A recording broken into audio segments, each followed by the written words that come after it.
ইসলাম মানুষের সেবা করা, সৃষ্টির সেবা করা, এটাকে সর্বোত্তম ইবাদত মনে করে।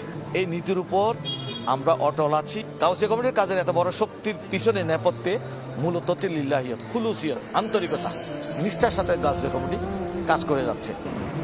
করোনাকালেও মৃতদের গোসল, দাফন কাফন সহ নানা কার্যক্রমে ব্যাপক সাড়া জাগায় ধর্মীয় এই স্বেচ্ছাসেবী সংগঠনটি।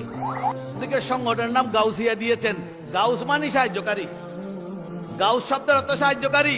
গাউসিয়া কমিটি বাংলাদেশ মানে বাংলাদেশের সাহায্যকারী কমিটি। যখন কেউ কাউকে সাহায্য করবে না, যখন পিতা পুত্রকে করবে না, পুত্র পিতাকে সাহায্য করবে না, সেই সময়ে যে সংগঠন মানুষের সাহায্য করেছে তার নাম গাউসিয়া কমিটি বাংলাদেশ।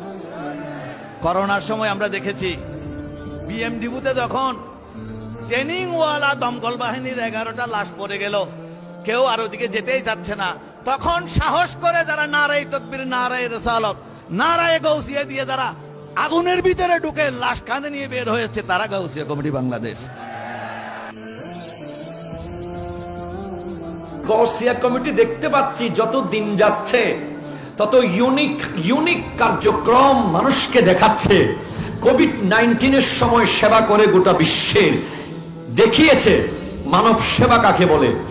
এরপরে ওই বিএমডিপুর অগ্নিকাণ্ডে ওই কেমিক্যালের গুদামের ভিতরে ঢুকে গিয়ে লাশ উদ্ধার করে প্রমাণ করেছে গাউসিয়া কমিটি মানব সেবার জন্য সৃষ্টি হয়েছে। এরপরে সিলেটের বন্যা দুর্গতদের মাঝে কোটি কোটি টাকার দান নিয়ে প্রমাণ করেছে ব্যক্তি স্বার্থে গাউসিয়া কমিটি নয়, মানবতার জন্য গাউসিয়া কমিটি। সংগঠনের নেতারা বলছেন, ভবিষ্যতেও যে কোনো মানবিক বিপর্যয় বা সংকটময় মুহূর্তে এগিয়ে আসতে প্রস্তুত তারা।